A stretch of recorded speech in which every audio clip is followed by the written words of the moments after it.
Well, good morning, everybody. Hope you're all doing fantastically well. I think this is the first live stream I have done since I've come back off my of gallivanting, and we're back here discussing. So that's just with me, by the way. If you haven't checked out the fantastic show yesterday with Nancy Froston from The Athletic, please make sure you do so. Everybody, well worth it. We're back here discussing Leeds United. We're back here discussing potential rumours. I always have to say this, everybody, when I come on these live streams. Pause.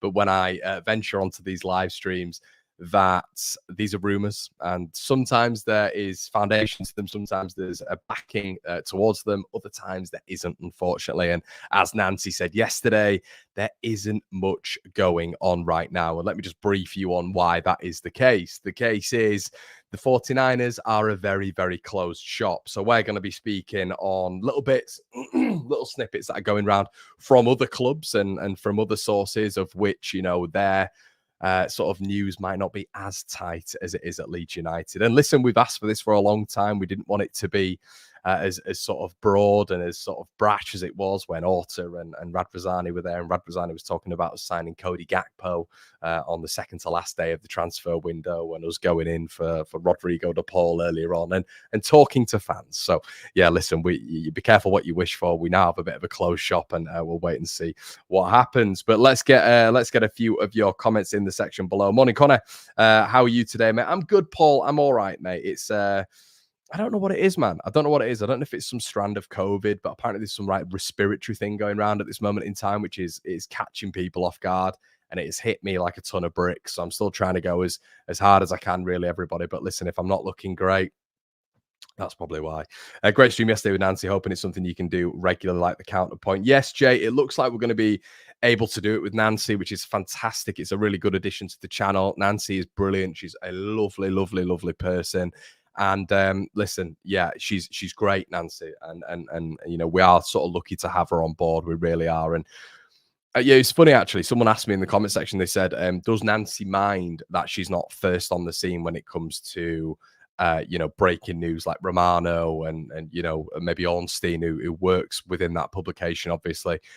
And I don't think she does, because she's said to me multiple times that she'd rather it be trustworthy and she'd rather the source be correct. And she doesn't want to go too early, because if she went too early, then it's going to be a problem for her, isn't it? It's going to be a huge problem for her, because people are going to be like, well, you've lied, you've not got this right. But transfers can break down literally down to the last hour. And, you know, when you speak to Nancy about it, and when you get a little bit of a, you know, an understanding of what the scenario is behind the settings, it's actually really interesting. So, you know, it's good that we haven't got just like a sensate, and not to say Phil was, by the way, because we knew that Phil wasn't this, but you know, we haven't got a sensationalist journalist there who's literally just going for clicks to get things, you know, first before anybody else, without actually checking and making sure it's actually correct and 100% you know, correct. So I think that's what Leeds fans want. They want credibility, which, you know, is you know, down to our hardworking nature and all this sort of stuff. And I think that's what we all want when it comes to sources. So yeah, listen, I really respect Nancy when it comes down to it. So yeah, as Fred says, safe and effective. I think that's what we all want as a fan base, I think. So shout out to you all. Morning, Connor. Hope you well, brother. How you rolling? Hope it's all good. Tony says we're going to leave it till the last minute again. Let's have a look. Morning, Peanut Head. We'll get a big sign. Hi, Paul. Hope you're all right, mate. Peanut Head. That's the first one. Where's my coffee? Have I got a coffee? Dodging the mic like Tyson. Oh, the coffee's over there. What an absolute shame. I've left it over there when I was doing the setup. Good morning from Ireland. Connor, how you, Gareth? I hope everything's good. Okay, let's get into some of the news, everybody. That we're all. Listen, as I said, when I do these streams, it's all about it been a conversation as well. I don't want it to just be monotone, boring news. I want us to actually, you know, get your thoughts in the comment section below. That's what the channel's all been built on, discussion and discourse. So according to the YEP yesterday, Graham was on with our good pal Joe, and they were speaking about Connor Roberts. Now, I was speaking to Nancy about this, and from her perspective, she sees it as something that Leeds probably will do. In terms of that's her prediction on what Leeds will do from you know, the murmurs that she's heard in the background. But obviously we know it's such a tight ship when it comes to information being released. Graham, on the other hand, has said that he doesn't believe that the Roberts deal is close at all, and that is true. That is evidently true. I mean, we know that from what we understand from the rumours that are in front of our face, from the Burnley side of things and just the Nationals, it's not close. We're not hearing anything. But that doesn't really rule out us going in for Connor Roberts. It is just the fact that it's not close. And are the 49ers going to just let this one drag on until they, get blocked from a couple of targets or whatever? We know we've been interested in a couple of French lads abroad, and there's been talk about Van Ewick, and there's been talk about Tri Hume as well. He's been interested in him. Who those last two would be fantastic signings. So yeah, it'll be fascinating to see how this one develops, really. Con Roberts seems like a really obvious one. It seems like an absolute obvious one. He's been at the club before. There's a Welsh contingent there. But can Leeds do a little bit better, is my question to you. Can Leeds go out and actually get a right back who is really up and coming, is a real, almost sexy addition? It's a real staple, a statement as well, I should say, of a signing. And there's a couple there. I've mentioned Tri Hume to you guys before, the Northern Ireland 21-year-old playing at Sunderland. Sunderland, sell. We all know that. They might sell him for a decent price, but if Leeds have got the capital to be able to negotiate with Sunderland, then you're going to get a sale there from Sunderland. You look at their whole approach in the last 3 or 4 years, and it has been, if a good offer comes in, we'll get rid. If a good offer comes in, we'll get rid, and they'll build again. So yeah, listen, Tri Hume would be my pick. Van Ewick would be a lovely addition as well. Coventry seem to pick up players: Eccles, Sheaf, Van Ewick. We've seen Gyökeres, we've seen Callum O'Hare. They seem to pick players up and really, really are able to get the best out of those players. And listen, Mark Robbins is doing a terrific job, and I think they'll be close this season. But I'd love to see Leeds do something similar. And yeah, that'd be a really good addition in Van Ewick. But aside from that, it seems very, very quiet on that front. Let's see a couple of what you guys are saying today. Good morning, everyone, says Custodian of Lord Bamford. Sick note. Matt's in the building. Morning, Connor. At 6 a.m. here. Hi, Matt. Morning from us, Connor. Hello, Leeds fan. Hope you're good. We want credibility, but we also want someone in the ITK. Replacing Phil Hay will always be a hard gig. I think the thing what you've got to figure out with Phil, mate, is Phil wasn't really getting scoops towards the back end of it. The last I think the last period with Phil at Leeds was really hard for him. I think, when the Niners came in, maybe had a little bit more of a stamp on what was going on. He did become a little bit hush-hush. And even at the beginning of this summer campaign, hush-hush. And I think he was struggling a little bit. And I think he knows it's now a closed shop. And could that have influenced his decision? I don't know. Probably not. I think he was just done with the game. But from the Leeds side, I think, it's time to move on and all that good stuff. But I think, we all need to really, really understand what the 49ers are all about. And it isn't about leaking any information whatsoever. And that is going to be Leeds going forward now. I mean, who knew about Alex Cairns until the very last minute, So this is what I'm talking about right now. It's very, very, very hush hush. I think. Listen, I think Phil was struggling as well. I don't think this is a new person thing. Tri Hume will be an epic signing to me. We should be after him and Roberts. Yeah, Chris. There's a lot of credence to that, mate. I think us going for 2 right backs is the right way forward. I'm not 100% sure Leeds just going for 1 right back and then leaving it to Sam Byram is the right way forward. I think we've got to really sort of buffer up that right back position, and we do that. I think Leeds will be in for a successful season, because I think right backs, listen, they're so vital. They're so vital in modern football, but there has to be a long-term projection. Is this person going to work in the Premier League? If that is our long-term projection, that's why I keep talking about Junior Firpo. If we're giving him a long-term deal or like a 2 or 3 year deal, is there any worth in doing that? Is there any point in doing that if we get to the Premier League and we know with Firpo that he struggles at that level? Any Forest players you want? Might be able to palm a couple off to you lot. Dennis, Worrell, Yates, O'Brien. It's interesting, mate. Listen, I just wanted to touch on that because I think it's a really good comment. I think Emmanuel Dennis is someone who I mentioned on a stream the other day. There's a lot of discussion around Josh Sargent at the minute. There's obviously the Norwich link. But Emmanuel Dennis for me is at this level, is just is a winner. He's a goal scorer, left and right foot, excellent balance, unbelievable jump / leap. Great, as I said, so great in the air. I think he's actually handy when it comes to a defensive perspective as well. You see him a lot. You saw him a lot for Watford, actually helping Aiden in his own box. And yeah, Emmanuel Dennis for me will be a top signing. He's only 26 as well. I think we all seem to think with Emmanuel Dennis, he's over the hill and far away because of obviously his period at Watford, 4 or 5 years ago. So yeah, it's not really worked for him at Forest alone, potentially with an obligation with Nottingham Forest. Listen, we could do a lot worse, a lot worse. Morning, Connor. Have we had a bid accepted for Lamine Yamal yet? Yeah, man, not yet. What a player he is. What a player. Eddie says, I like Leeds being a close shot with the 49ers. Jay says, it's interesting we haven't heard anything in regards to what's happening with Rasmus. I know he's at the Euros, but would have expected a rumble on if he's going or staying. Yeah, Jay, I think it's it's very, very interesting when it comes to Rasmus. This is the problem. If we're looking at a right back, I don't think personally, how many clubs are there in Europe who could potentially look at Rasmus and say, look, we'll take a chance on him. It could be a lower end Serie A club who could take him for a year.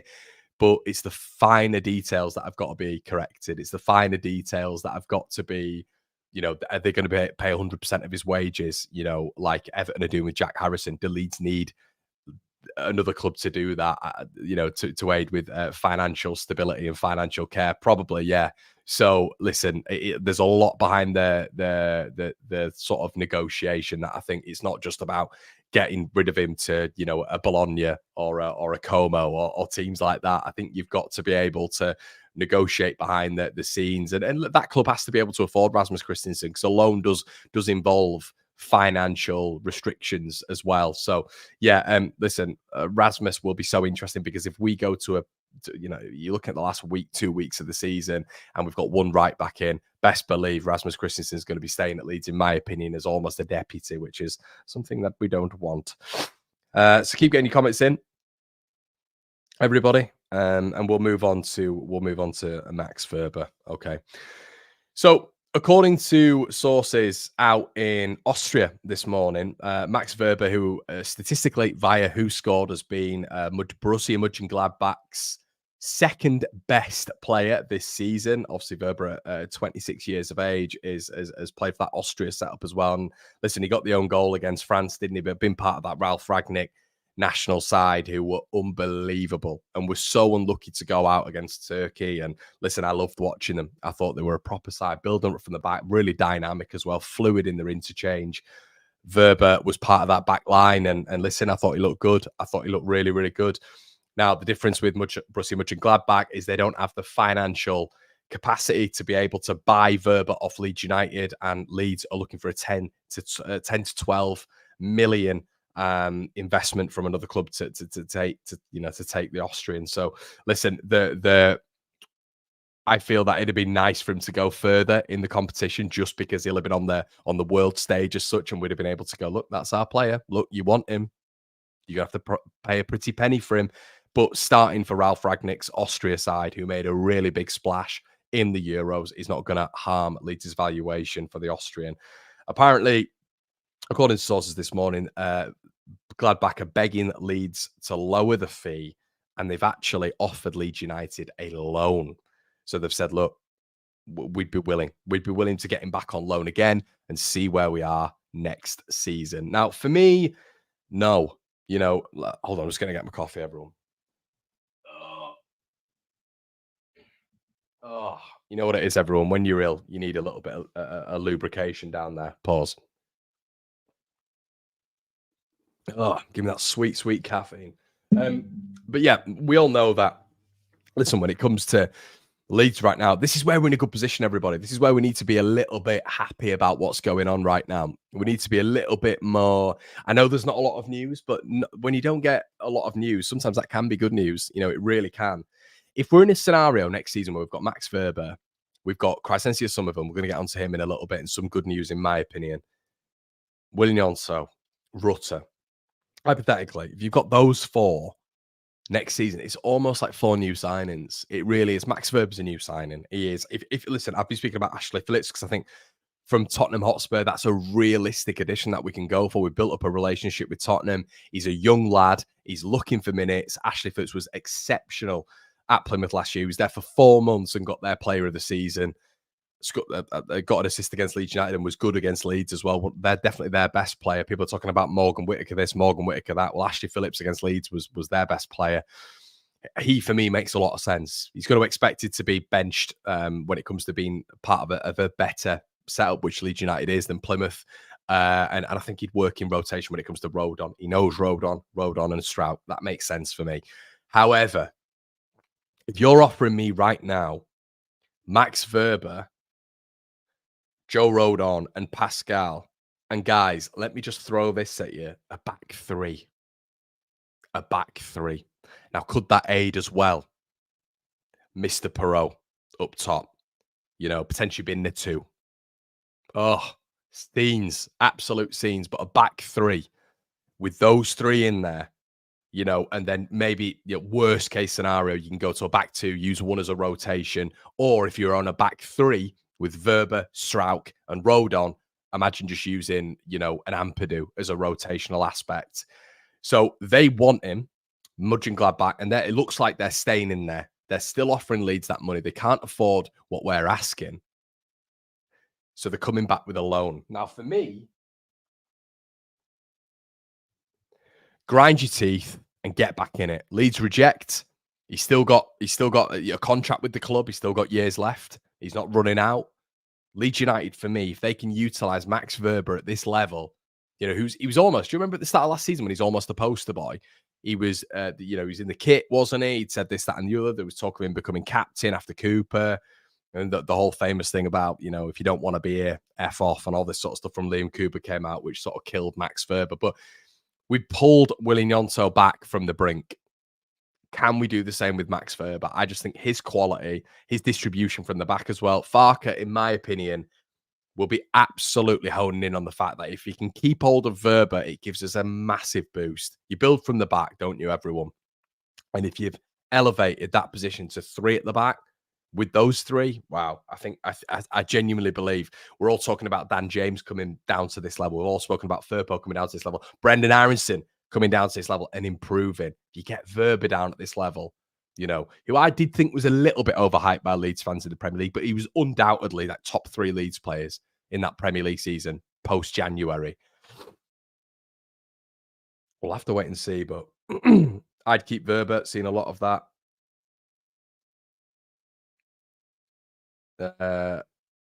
Let's have a look. Wonder if Gladbach have got any good players we can part exchange. I like that we're demanding we want for what we want for certain players. Ricky says, I'm patient. Trust the 49ers to get the business done.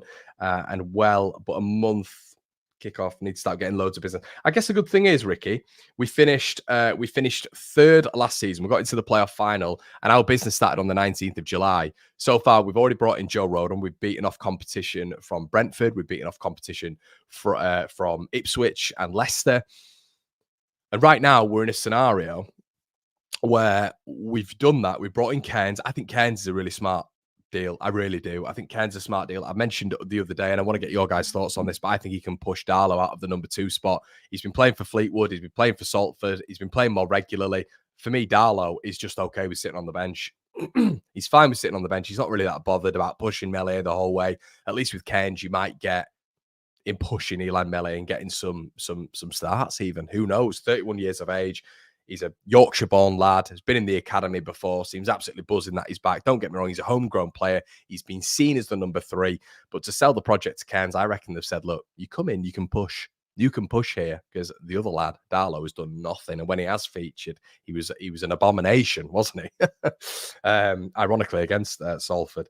Christensen will come back. No interest in him, mate. I agree, pal. Yeah, I think that's true. Hi, Connor. Thanks for everything you do. Fascinating, but I like the 49ers clothes shop too. Really appreciate that comment, Andrew. Thank you. Really nice of you there, mate. Guys, as well, there's over 1,100 of you in the building. It does me a massive favor if you slap a like on the video. It just really helps the video. And if you don't do it, if we've got 1,100 in here and we get sort of 200 likes, the video just dies. So I'd really appreciate you just doing that, everybody. It's free. If you want to join the Patreon, you can do so as well. Link in the description below. An episode with my dad's just gone out today. We had an Across the Pond that went out the other day. We had me in Seville, which was quite funny, uploaded last week. But yeah, bonus bits on there. We've got merchandise as well. Link in the description below. Is Wober not wanted at Leeds? I keep changing the pronunciation, Leeds United community, for some reason. I say Verber, I say Wober, but I'm going to stick with Verber. I think Verber is wanted by Leeds, mate. I think from what we understand as a collective, that Leeds wanted him last season. Farker loved him last season, if you to believe reports, and was gutted that he left. So listen, when you've got a player who is going to be your centre back, and then he leaves, and Leeds then go and get Rodon not long afterwards, that they were planning around Verber, not Joe Rodon. And that's why I think back then, when everybody was like, oh, it's a planned signing with Rodon, planned signing, we were always going to get him. For me, it wasn't. When Verber left, we were all going, oh, what now? What now? Because he was the staple at the back. He was, for me, the one who they were looking at and thinking, yeah, he's going to be quality at this level. But the positive is, everybody, if he leaves, we're going to get 10 to 12 for him, right? Big fee. Big fee. For me, they're not going to let him out on loan. I don't care. We're not holding a pity party for Gladbach. Oh, we want Verber back. We don't care. We're not bothered. You either pay 10 to 12, which is what Leeds are holding strong on, according to significant reports.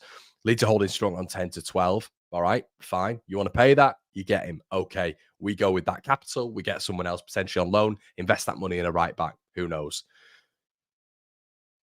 If you keep him, as I've said, the possibilities are endless. Leeds can go to a back three. That back three, imagine a back three where you've got Strauch on the left, probably Verber in the middle, Rodon on the right of a back three. Con Roberts, who I'd probably expect is a better right wing back than a right back, or whoever, that'd aid Sam Byram as well, wouldn't it? Been a wing back instead of a right back. I think that a back three, and I think Perot would be so much better in that system, so much better, because it's what he played. He played. There was a back three at Swansea as well. That's what he played under. And you can do so many different formations: a 3-4-1-2, a 3-4-2-1, a 3-4-3, a 3-5-2. I just think a back three is just, you're solid defensively, and I think it aids many people going forward. Listen, I just don't think you're that predictable. I think in a 4-2-3-1, it's the standard formation nowadays. It's almost like a 4-4-2 in the Mike Bassett days. I think, making it a little bit more fluid, which Leeds can do, and still remaining solid with Verber, Rodon, and Strauch at the back. Yeah, I'd love that. I wouldn't be saying anything back to. Here we go, everybody. Make sure you're checking out Back Four as well. Our merchandise, he's telling me off here. It's pronounced Verber, Connor. So I was getting it right, wasn't I, Gav?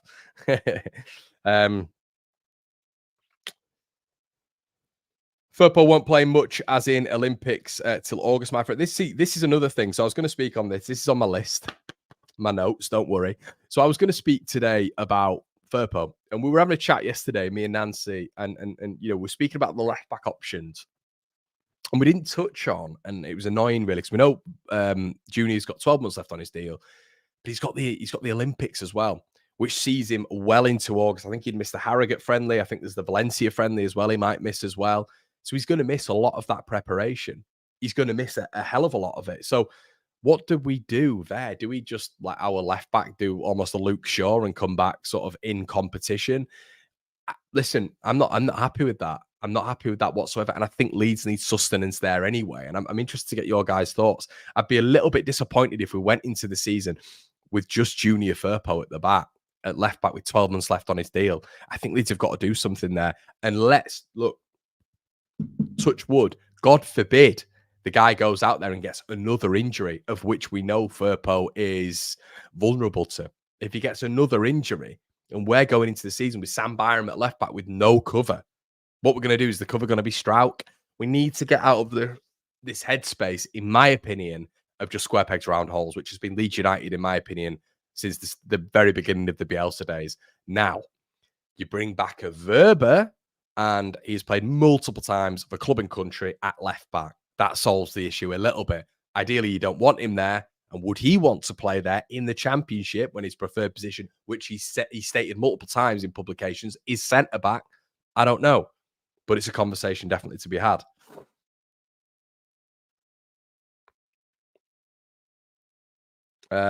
Good man, Leeds United community. Good one. Dominican Republic's last group game is 30th of July, so he may be back on the 31st. Yeah, but to be honest, Martin, normally what you do get as well is a little bit of a period of absence after that, don't you? So it might be a week where he gets a little bit of a week break. But yeah, they're not going to get past the group stage, but we'll have to wait and see on that one. Okay, Summerville. So what do we know with Crysencio Summerville right now? Still interest from Liverpool and Chelsea. Nothing's moved on. It doesn't sound like anyway, from what we understand. But today, reports down south are reporting that Brighton are out of negotiations with Crysencio Summerville. There has been a breakdown in negotiation between Leeds and Summerville. Leeds and Brighton regarding Summerville, which has meant that he is now out of the conversation when it comes to going to Brighton. Now, why is this significant? Well, there's a lot of discussion around about 2 weeks ago now about him going to a Brighton. Fulham came in. Allegedly, they inquired about him. That was not bad. That went quiet. But Brighton seemed to really put their head above water when it came to the Summerville negotiations and the Rutter negotiations. Apparently, of what we know, they offered 30 million quid for Rutter, which was not backed by Leeds United. And apparently, they were very interested in Crysencio Summerville as well, which now the breakdown has happened between Leeds United and Brighton for the negotiation of Crysencio Summerville. Now, why do we speculate this would be? Well, I would speculate that the reason behind this is because Leeds are saying, look, 40 million or nothing. 40 million or nothing. And this is the whole thing that me and we were speaking about yesterday on the stream with Nancy. Summerville's a fantastic player, a top player. If you're Liverpool, if you're Chelsea, if you're Brighton, if you're Fulham, putting 30 million quid, 40 million quid, I should say, into a player who's not really proved it on the national scene. He wasn't picked for the Dutch national side. Has been at Leeds for sort of like, 4 or 5 years now. He played a little bit in the Premier League and was a little bit, here and there, really. The focus was massively on Willie Gnonto, wasn't it? When we were in the Premier League, not Crysencio Summerville. And he's been excellent this season. Can you go out and spend 40 million pounds on Crysencio Summerville? It's a hell of a lot of money. A hell of a lot of money. And we know now that we are going to be demanding top dollar. But really, he's only proven it for one season, if we've been honest. And it's in the Championship. Now, this is where, in my opinion, you've got to look at it and go,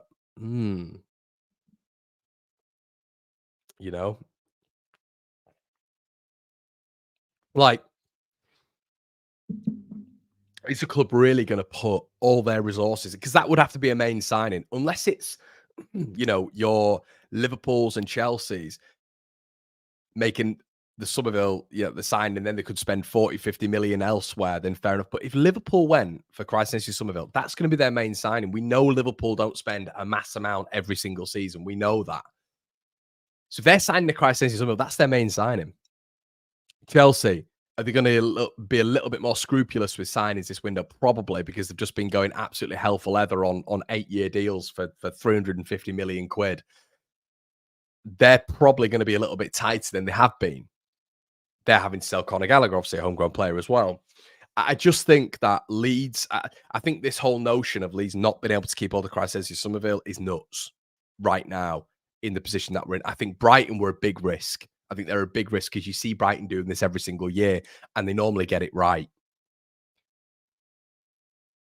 They've been put off by the money that Leeds United are asking for, which is the position that we want to be in. We don't have any problems now when it comes to PSR. We figured that out yesterday when Nancy came on. No problems with that. That was sorted with the Archie deal. We're getting rid of a lot of the fringe players, which is aiding with capital and wages and all this sort of stuff. Not being able to sell Summerville, if we're saying, look, 40 million or nothing. 40 million or nothing, 35 plus for Rutter or nothing. That is strong. And for those who are asking, where are Red Bull? What are Red Bull doing? How are they aiding? This is how. Because we've seen Leeds year upon year upon year upon year, going back however many years, letting talent go for pittance. So now, this is probably where clubs are looking at Leeds and going, Jesus, like, second season in the Championship, how have they been able to demand what, let's say, a Southampton were demanding on their first year down with parachute payments and with the squad that they had for Lavia and Ward-Prowse? It's probably because of Red Bull. So I think that's where it's pretty obvious they're helping a little bit. But as of right now, as of this morning, Brighton are out on the negotiation table. Kerry says, loving the show. Hopefully 49ers keep playing hardball for a change. I worry if Nonso starts to really push to leave. Don't want another Nonso situation. Yeah, keep getting your thoughts in, everybody. I think Summerville starts the season with Leeds, but I think he'll be sold before the window shuts. That can definitely happen. That can definitely happen. Words. I want us to go full Red Bull ownership. Ooh, Tim, be careful, mate. Be careful. But listen, you could be right. Jay says you could say the same about Ben White. Only proved it at Leeds in the Championship and went for 50 million. Leeds have to stick to their guns and the fees we have set for our high-profile players. Are we going to have to worry about him sulking, though, if he doesn't get his move?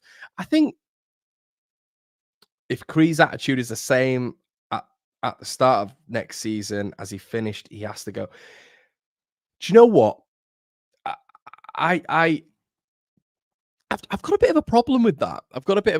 And as I always say, football's subjective. You got your opinion, but I can disagree with your opinion. I think Summerville's attitude has been absolutely outstanding. Absolutely outstanding. From the training videos, from his own videos on social media right now, which involves him in a Leeds United kit, from the words that he was speaking on at the start of the season about him not wanting to go back up to the Premier League and him wanting to stay at Leeds and prove his worth at Leeds. And he feels like he needs to do that for not just for himself, but for Leeds as well. I think is really admirable. And I think for a player who carried the club last season, I'll be honest, guys, I think he gets a bit of disrespect. And he had more of an impact than Archie Gray. Way more of an impact than Archie Gray. And I think the love that Archie gets in comparison to maybe a lot of the, Summerville's got an attitude problem, 10 games to go, he wasn't good enough, he can go. Like, in comparison to Summerville, I think it's nuts. I've always thought it was nuts. And I get there's an emotional connection, a sentiment connection to Archie, but Archie didn't have the impact that Summerville did last season. Without Summerville, we're getting nowhere near it. Nowhere near it. And I think there's an argument this season that if we don't have Summerville again, are we going to get anywhere near it? Now, you would expect that obviously the league has weakened. From Summerville's perspective, it's another year in the Championship, but as I've just said, the league has weakened. So is he going to get even more goal contributions, even more man of the match performances? You'd suggest, yeah, he knows the league now. He's completely acclimatized. And that relationship between Nonto, Rutter, and Summerville, if we don't need to sell, if we keep hold of those three, hypothetically, and we had one or two more, you probably got to be quite happy with that because we're going to go again. And I know we can't always lift that 90-point trophy all the time, but we did get 90 points in a really, really tough season, of which at the start we're terrible. So listen, I think if we can keep hold of Summerville, keep hold of Wober, it's a massive step in the right direction.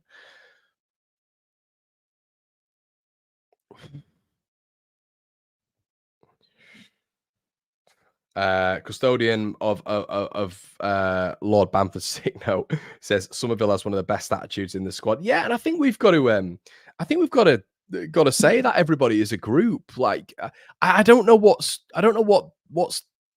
where this has come from with Summerville. I don't know. Is it like maybe a sort of it's copium? You know, it's almost like, well, we know he's going.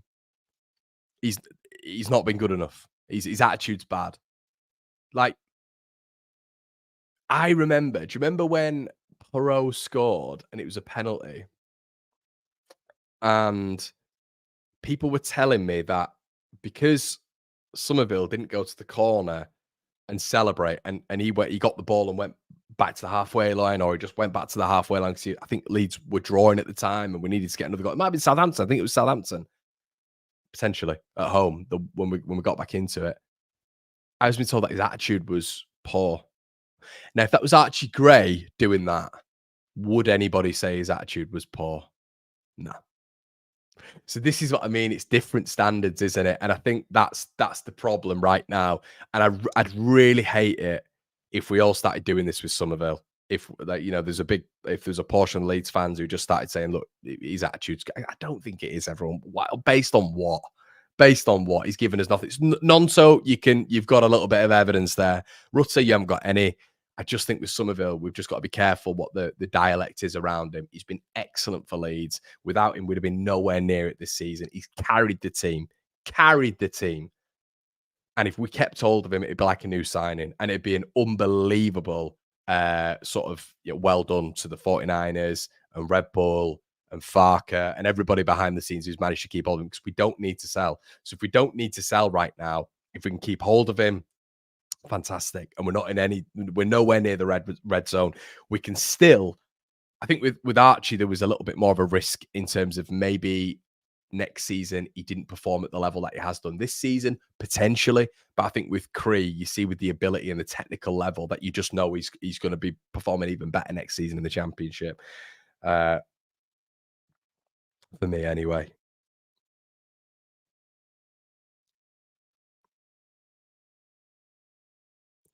I guess he's only 22 as well, so one more season at Leeds isn't going to harm him. I think you're right, Ryan. I think you're right, right. And I was saying, to be fair, I was saying at the start, look, because we weren't as a group. I don't think we were all very aware of of his sort of like of Leeds United's financial problems when it came to, do we have to sell Summerville? Do we have to sell Gray? Well, for a fact, we know now we don't have to sell Summerville. We know that, so we are hardballing. So I think it's a great position to be in, isn't it? As a fan, as a fan of a club in the championship, unless Summerville starts to say, I want to go, I want to go, I want to go, I want to go, which I don't know. I feel like we'd have heard rumblings of this now. I feel like we'd have heard it. If he really wanted to go, I feel like, it'd have been drip fed to like Dutch media, as we always see, always happens when it goes to drip into the player's home nation, especially if he's on the fringes or part of the national side, always happens. Sort of like fed to journalists out there as well. If he's 22 years of age, he's probably thinking to himself, well, if I can just absolutely batter this again, I've got 2 seasons under my belt of just taking apart this league, and I could get even an even better move. I mean, right now he's got, PSG are interested, Liverpool, Chelsea are interested. They're all interested, but also Arnie Slot could be turning around to him, and this does happen in football. He could be turning around to Crean and just say, look, it's my first season at the club. I'm not going to come in for you straight away, because I think everyone would be a little bit like, what? Arnie's first signing, the big Liverpool statement signing this season is quite sincere. Summerville on 40 million quid. Look, we get it. There's a Feyenoord link, a Dutch link, but really, Arnie, for Liverpool, what, third, fourth biggest club in the world? Arnie Slot might be saying to him, look, and apparently there have been conversations, stick around at Leeds for another season and we'll get you next season. We'll get you next season. I remember the whole conversation, wasn't there, between Van Dijk and Liverpool for so many seasons, and then it eventually ended up happening. I just wonder if that's maybe a little bit of discourse there, because that would be logistical for me, and maybe that's why Leeds are a little bit reluctant as well to sell him to one of these clubs. Although I do think if one of the clubs met 40 million quid, then Leeds would have to sell, of course. But if you're not doing that, then good luck. Yeah, Mitch, I think that. Yeah, potentially. But like I've said, mate, if 40 million quid for a championship player of the season, and he's only done it for 1 year, is a lot of money. And convincing the big wigs at your club of that, if you're Liverpool, if you're Chelsea made so many bad decisions as well. They've got to really tighten that ship up. I don't think they'll be splashing the cash like they once did, but convincing these top clubs, unless you're PSG and can just throw money at the wall, which it feels like PSG can just do anyway. So PSG is probably a little bit more of a problem, but would Cree rather stay in the Premier League when he's got inquiries from the Premier League? Probably. Um, who knows?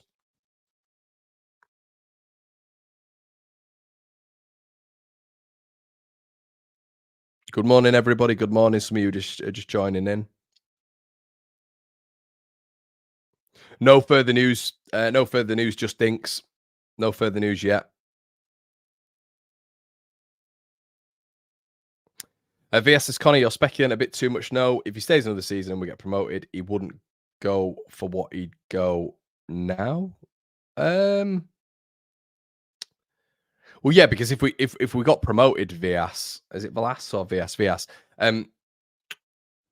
we'd be able to get more. money for him. If we got promoted, that would make logistical sense. You know, if we got to the Premier League, he'd be what, 23, 24 years of age. Yeah. They'd have to pay more money, but they'd get him, and it'd be another season in the Championship of which he might have blown all the records out of the park. I mean, if he does what he's done again to another level, with it being a weaker division this season, and he's another year older, more confidence, mentality even stronger, and he does it again, as I've just mentioned, to another level, you could Liverpool might come in for a 50 million bid. You might get PSG coming in with a 50 million bid, and Leeds will be stronger in terms of they might be able to keep hold of him even, you know. So all these is of course it's speculative. Of course it's speculative. Football is speculative right now because we don't hear anything, but it is interesting, and that's what we do on this show. Honestly, everyone, I do hope you enjoy these shows because they're more podcasty. I speculate, I waffle. There's hypotheticals here, there, and everywhere. But that is the USP of the One Leeds Fan Channel. It really is the USP. So, yeah, we try to do shorter versions of videos and stuff, but I feel like you guys enjoy this. There's a lot of interaction, and I love the interaction. You guys give me new ideas. I try to give you some new ideas as well. We disagree, we agree. That's what the community is all about, and I hope you enjoy it. But this morning we've been going for about 43 minutes, so with nothing to talk about, it's quite staggering how we do that. But if you just joined, everybody, you can go back to the very beginning and start this again as well. Listen, England are playing tonight. We'll wait and see what happens, but there's not a lot of football news. But we've spoken about Roberts, we've spoken about Summerville, we've spoken about many others as well. Also, a little bit of added news from John Percy at the Telegraph. It looks like Callum O'Hare will definitely not be going to Leicester. And the reason I wanted to mention that is because Leicester, with the bookies odds to get hold of him. So we'll wait and see what happens there. Guys, it's been an absolute pleasure, as always, from One Leeds HQ. We'll try to get another video out today. You're always going to be updated on this channel, 100%. And I really appreciate that, everybody. Please make sure you like before you leave. There's been over 1,500 of you in the building today. It's been an absolute pleasure. I'll see you on the other side. Cheers.